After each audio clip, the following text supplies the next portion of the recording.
안녕하세요. 잡시광입니다.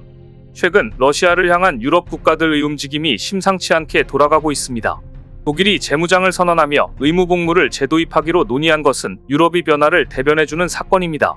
우크라이나 전쟁을 계기로 재무장을 선언한 독일이 병역 의무를 부활시키는 방안을 검토 중입니다. 독일은 2011년 7월 징병제를 폐지하고 모병제로 전환했습니다.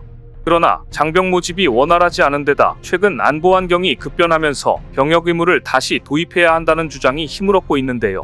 독일 국방부는 내년 9월 총선 이전에 병역 의무 재도입 여부를 결정할 방침이라고 현지 언론들은 전했습니다. 독일은 지난해부터 스웨덴식 선택적 징병제를 대안으로 언급해왔는데요. 2017년 징병제를 도입한 스웨덴은 해마다 만 18세가 되는 남녀 약 10만 명을 대상으로 체력, 지능 등을 심사한 뒤 연간 수천 명을 선발합니다.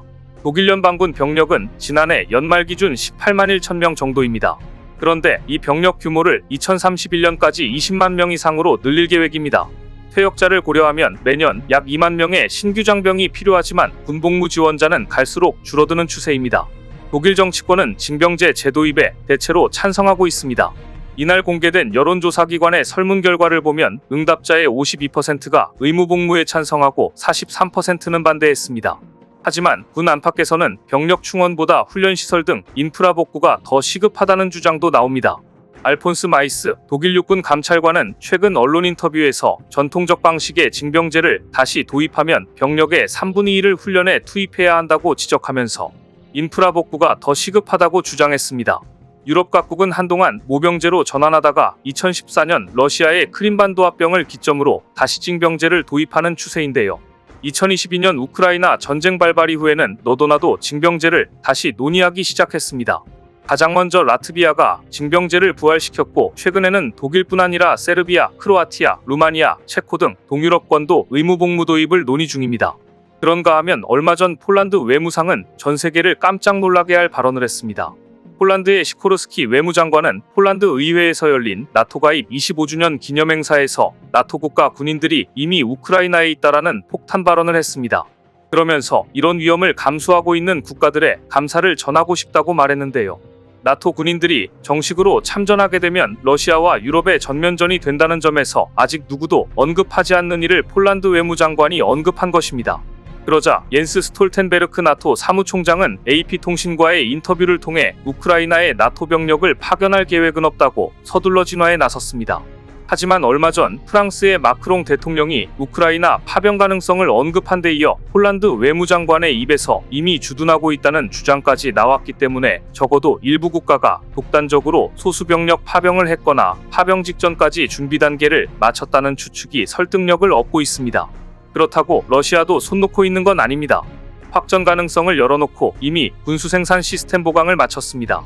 우크라이나전에서 러시아가 우세한 가운데 러시아의 포탄 생산량이 미국, 유럽을 합친 물량의 3배에 가까울 정도로 생산 전쟁에서 압도적 우위를 점한 것으로 알려졌습니다.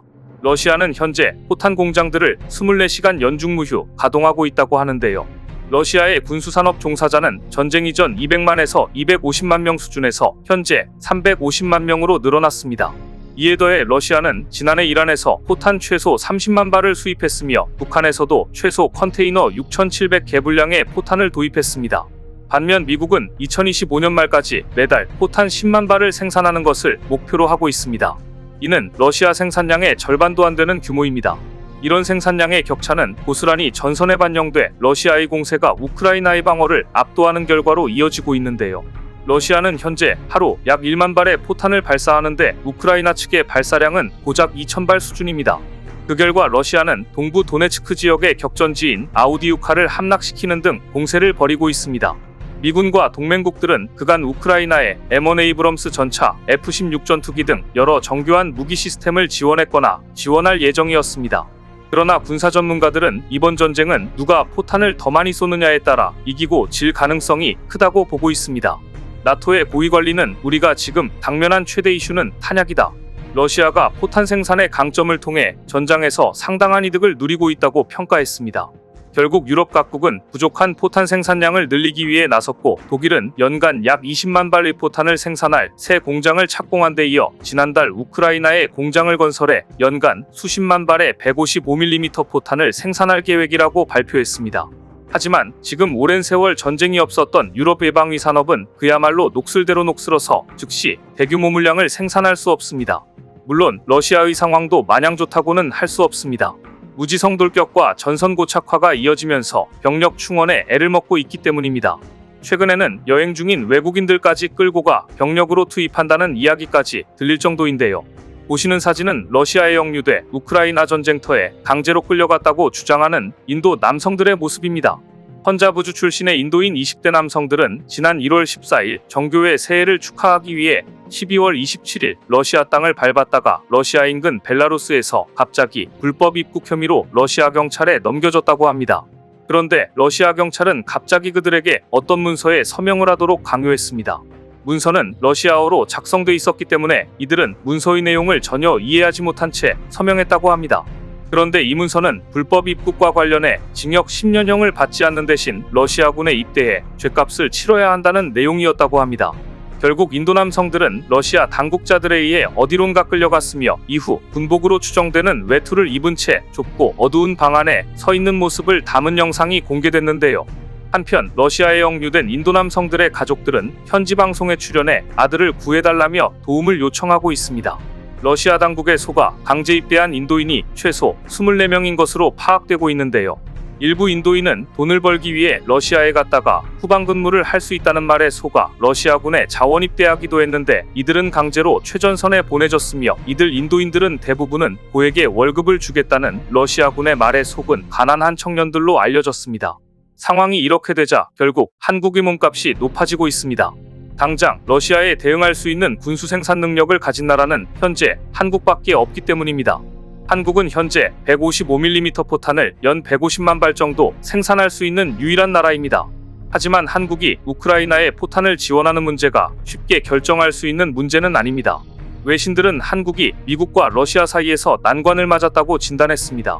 우크라이나 군사 지원에 동참하라는 미국과 지원에 동참할 경우 대가를 치를 것이라는 러시아 사이에서 외줄타기 외교를 하고 있다는 것인데요. 그럴 수밖에 없는 게 한국은 지정학적으로 경제적으로 러시아나 중국과 무역을 안 할 수 없는 입장이기 때문입니다.